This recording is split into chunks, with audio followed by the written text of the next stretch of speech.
사실 아까 저 황보승희 의원께서 잠깐 말씀하신 4월 선거의 여러 가지 주제 가운데 하나인 부동산 문제인데 토론을 진행하면서 내내 좀 고심을 했습니다.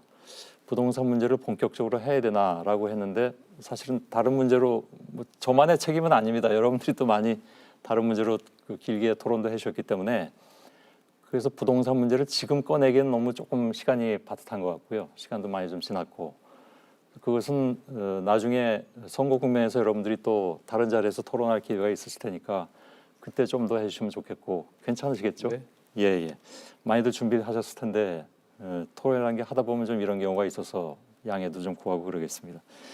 또 부동산이 단지 한 5분, 10분 토론해서 답이 나오는 것도 아니기 때문에 근데 이제 핵심은 예. 지금 특히 이제 수도권 집값이 너무 이 문재인 정부 들어서 예. 저희가 볼 때 52% 상승했다. 이게 중위 예. 가격이 이런 평가가 있고요. 그리고 예.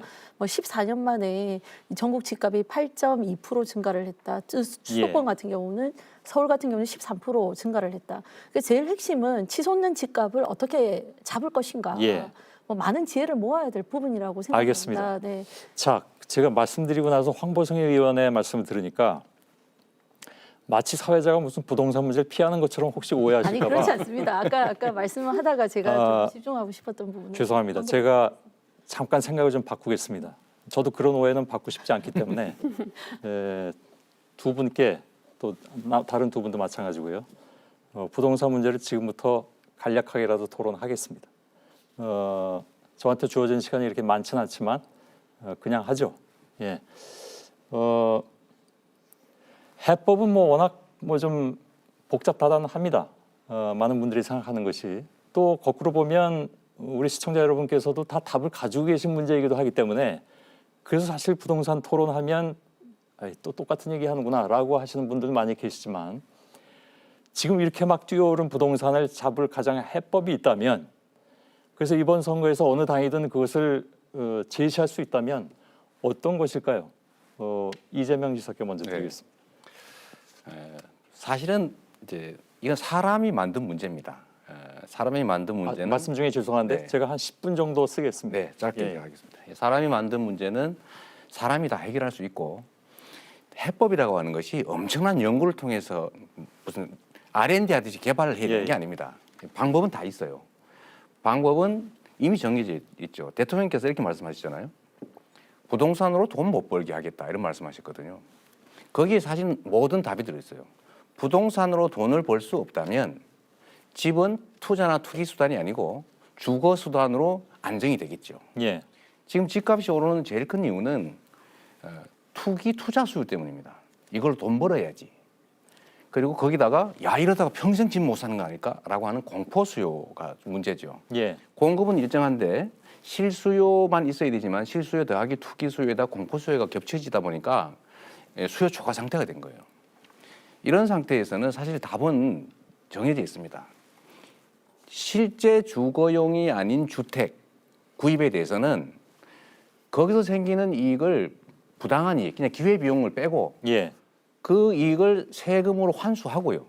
방법은 여러 가지 있겠죠. 두 번째는 금융이익을 제한해야 됩니다.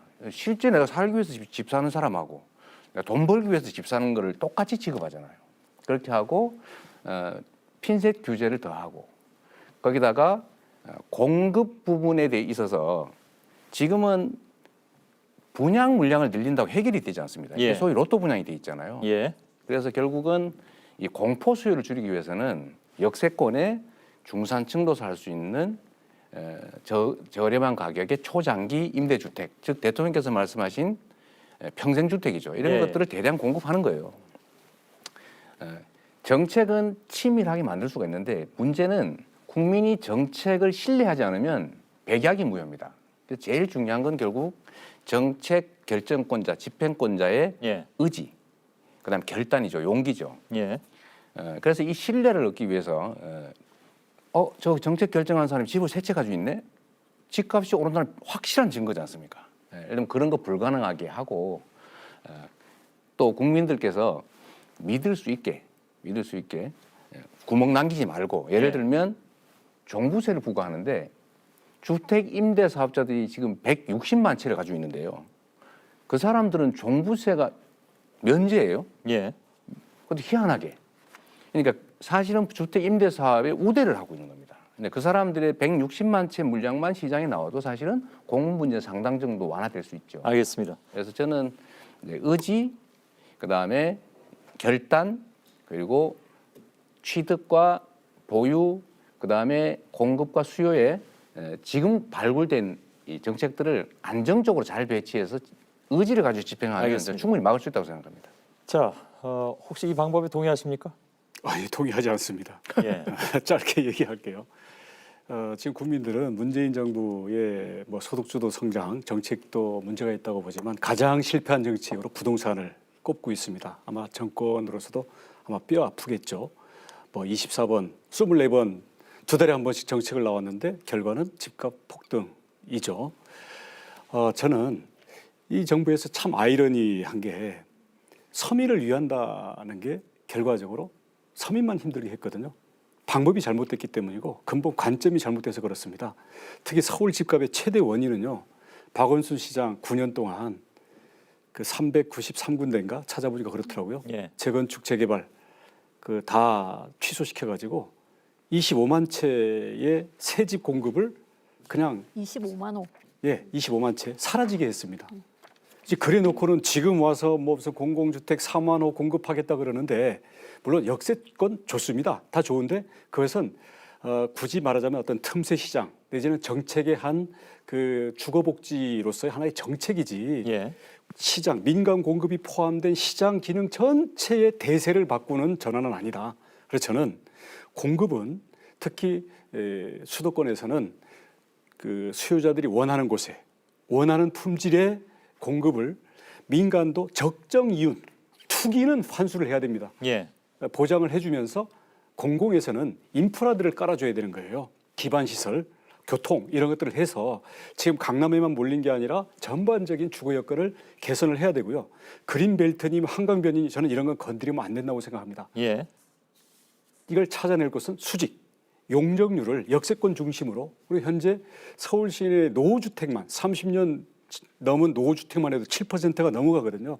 여기에서 이걸 꾸준히 민간 공급이 나게 하면 중산층이 원하는 내 집 마련, 내 집이 있는 편안한 삶을 보장하면서 여기에서 세금으로 환수한 이익을 가지고 예. 공공주택 또는 공공주택에도 들어가기 힘든 그 시간이 공급에 시간이 걸리니까 서민들, 주거 약자들, 청년들에게는 지금 서울에서 하는 주거 바우처를 전국적으로 시행을 해서 각자 자기의 처지와 자기의 환경에 맞는 그런 주거권을 보장할 수 있도록 해야 되겠죠. 알겠습니다. 이런 점에서는 틈새 시장의 부분적인 복지 정책을 가지고 전체인 것처럼 얘기하는 것은 예. 역시 해결이 안 되겠구나 이런 국민의 불신을 사고 있다고 예. 봅니다. 두 분의 의견은 지금 사실 굉장히 상반되는 것이 많이 있는데 일단 그렇게 정리를 하고요. 고 의원께 드리고 마지막으로 황보 의원께 드리겠습니다. 부동산 어떤 정부든 부동산 정책을 내놨을 때 그것이 국민들에게 체감으로까지 가기에는 사실은 시간이 좀 걸립니다. 예. 공급에 대한 이제 지적들도 많이 하셨기 때문에 3기 신도시가 지금 1기가 이제 그 노태우 정부 때였고요. 그다음에 2기가 참여정부 시절이었습니다. 참여정부 말기에 2기 신도시가 발표가 되면서 결국은 이명박 정부 초기에 집값이 안정화되는 효과를 분명히 봤습니다. 그리고 우리 정부 문재인 정부 들어서는 18, 19년에 3기 신도시를 발표했기 때문에 집을 건축하고 이러다 보면 3년 이상의 시간이 분명 걸립니다. 예. 즉 다음 정권 때에는 그 공급에 대한 혜택이 국민들에게 체감으로 갈 것이기 때문에 저도 너무 답답합니다. 지금 당장 뚝딱하고 지어질 수 있으면 참 좋겠습니다만 그럴 수 없다는 현실적 한계를 말씀드릴 수밖에 없고요. 예. 그럼에도 불구하고 앞서서 그 정책의 신뢰성이 굉장히 중요하다고 하셨는데 오히려 지금 이렇게 하고 저렇게 하고 여론이 뭐라고 하니까 야당에서 비판하니까 계속 흔들린다면 오히려 국민들에게는 더욱 불안감만 가중시키는 거라고 생각합니다. 예. 이럴 때일수록 꿋꿋하게 가는 정부의 모습을 보여야 그리고 그 다음 다음 정부 또한 문재인 정부의 그 정책을 계승하겠다는 정권을 탄생시켜야만 그 국민들의 주거에 대한 불안감은 해소될 수 있을 거라고 생각합니다. 예, 알겠습니다. 마지막으로 황보승 의원께 드리겠습니다. 수치 좀 바로잡겠습니다. 그 박원순 시장 때 해제된 재건축 재개발 그 지역이 393개입니다. 아까 제가 말씀을 잘 못 드려가지고 393개고 그러면서 이제 26만 호 공급이 이제 무산이 됐습니다. 두 그래서 분이 토론 전에 작전 회의도 하신 걸로 알고 있는데. 아, 그렇군요. 제가 착각하는 알겠습니다. 바람이에요. 근데 예. 지금 뭐 여러 가지 대책들이 있겠지만 민주당의 우상호 서울시장 후보도 예. 주택 이 정책에 있어서 16만 호 공급을 늘리겠다 이렇게 공약 발표를 하신 걸로 알고 있습니다. 예. 그래서 일단은 이제 수요와 공급이 맞지 않는 부분을 해소하기 위해서 저희 당에서도 그저께 이제 부동산 대책을 발표하면서 서민 주거의 희망의 사다리를 놓겠다 이렇게 얘기를 하고 서울에 그 누구나 살고 싶은 곳에 예. 그러니까 뭐 외곽이 아니라는 거죠. 누구나 살고 싶은 곳에 100만 호를 공급하겠다 이렇게 공약 발표를 했습니다.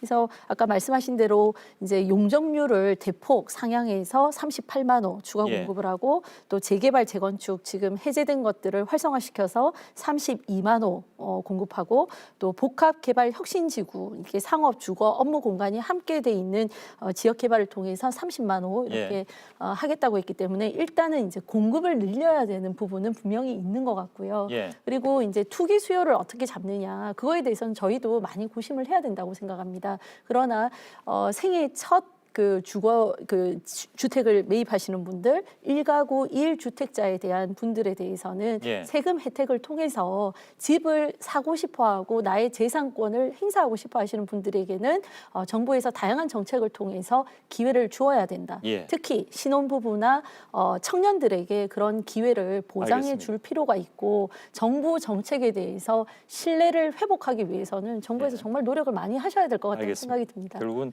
그 결론은 정부 정책에 대한 신뢰. 이건 뭐 너무나 당연한 것이긴 합니다만 그렇게 귀결되기도 하는군요. 오늘 여러분들과 2시간 정도 토론했습니다. 저희가 신년 토론이 8년째인데 횟수는 10번째고요. 가장 길게 토론한 신년 토론이 됐습니다. 근데 아직 100번을 다들 넘어버릴 쌩쌩한데요. 예, 아니, 절반도 얘기를 못해요. 예, 그리고 할 얘기도 아직 많이 있으신 것 같은데 글쎄요, 다음 기회가 또 있을지 모르겠습니다. 네 분의 열띤 토론에 대해서 우선 감사를 드리겠습니다. 저도 네 분의 말씀에서 많이 또 배우기도 했습니다. 새해 복 많이 받으시고요. 예, 토론에서 좀 모두 마무리 짓도록 하겠습니다. 2021년 신년 특집 대토론 이틀 동안 진행을 해드렸습니다. 사실은 저도 예기치 못하게 토론을 맡아서 덕분에 여러분께 오랜만에 인사드릴 기회도 있었습니다. 여기서 이제 끝 인사를 드리겠습니다. 시청자 여러분, 지난 한 해 동안 고생이 참 많으셨죠. 보통 승리를 표현하는 방법으로 이제 V자를 그리곤 하는데 새해 코로나도 좀 극복이 되고 모든 분들의 삶이 V자 곡선으로 회복되기를 간절하게 기원하면서 마지막 인사를 드리겠습니다. 이틀 동안 함께해 주셔서 고맙습니다. 여러분 안녕히 계십시오.